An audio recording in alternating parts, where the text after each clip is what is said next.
Setiap hari, kita selalu mendapatkan banyak informasi dan masalah. Mau beli mobil X atau Y? Mau beli HP A atau B? Ini berita hoax gak sih? Nah, dengan berbagai masalah dan informasi baru yang selalu kita dapatkan setiap harinya, kita perlu decision making yang baik. Gimana sih caranya? Solusinya adalah critical thinking. Critical thinking bisa membantu kita dalam menentukan pilihan dengan baik. Critical thinking adalah proses ketika kita berpikir dengan lebih lambat untuk mencoba mengkonstruksikan kembali hal yang kita pikirkan, supaya kita bisa memastikan bahwa kesimpulan yang kita ambil itu adalah kesimpulan yang terbaik, kesimpulan yang mengedepankan logika dan data, serta meminimalisir bias. Kalau menurut Ted, ada beberapa proses yang bisa lo kembangkan supaya lo bisa meningkatkan kemampuan berpikir kritis lo. Pertama, formulasikan pertanyaan. Sebelum memutuskan tentang sesuatu, jangan lupa untuk bertanya, sesuai dengan tujuan decision making yang lo pengen. Misal, lo bertemu berita dan informasi baru, dan lo pengen mencari tahu apakah berita itu bukan hoax. Nah, maka lo perlu memformulasikan pertanyaan untuk mengetahui kebenaran berita itu. Coba bertanya, apa sih yang terjadi di dalam berita itu? Apakah urutan kejadian dalam beritanya udah logis? Siapa sih yang mempublikasi berita tersebut? Apakah ada kepentingan politik di balik media tersebut? Di mana sumber-sumber lain? Dan beberapa pertanyaan lainnya supaya lo bisa yakin bahwa berita yang lo baca itu bukan hoax. Yang kedua, cari informasi yang relevan. Setelah memformulasikan pertanyaan, lo bisa cari informasi yang lo perlukan untuk menjawab hal-hal yang pengen lo tanyakan. Ketiga, pertimbangkan dampak dari keputusan yang akan lo perbuat. Kita ambil contoh yang berbeda. Misal, lo pengen membeli handphone dan memiliki dua alternatif, handphone A dan handphone B.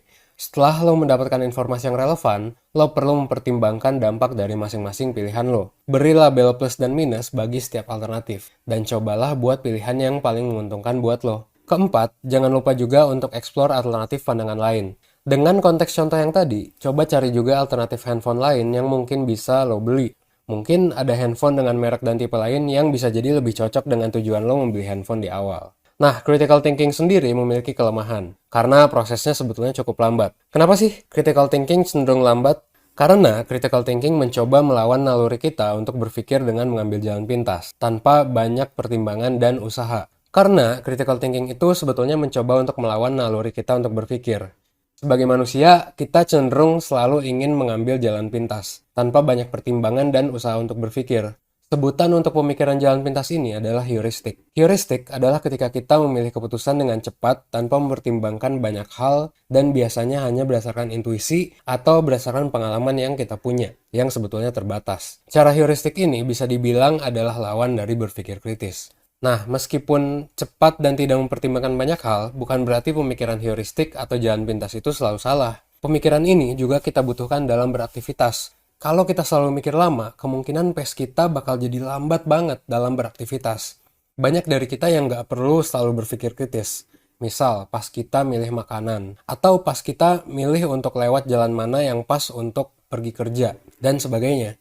Intinya sih, coba pertimbangkan aja. Ada waktu ketika kita nggak perlu mikir banyak, dan nggak apa-apa pakai heuristik, dan ada juga waktunya ketika kita perlu untuk berpikir kritis. Kalau menurut Veritasium, berpikir itu juga sebetulnya melelahkan. Jadi, kalau bisa menggunakan heuristik, ya kenapa enggak gitu. Tapi jangan pakai heuristik terus, karena berpikir kritis juga baik. Kita nggak bisa belajar hal baru, kita nggak bisa melatih otak kita, dan kita nggak bisa menentukan pilihan yang tepat ketika kita selalu menggunakan heuristik. Jadi lebih baik gimana? Kalau menurut gue pribadi, yang lebih baik adalah ketika kita menyadari keputusan kita. Baik itu ketika kita memutuskan untuk menggunakan heuristik, maupun untuk menggunakan critical thinking. Kalau menurut lo dalam beberapa situasi emang gak dibutuhkan pemikiran kritis dan lambat, ya udah nggak perlu pakai critical thinking. Yang jelas, critical thinking ini adalah tools yang sangat amat powerful buat lo untuk menentukan keputusan.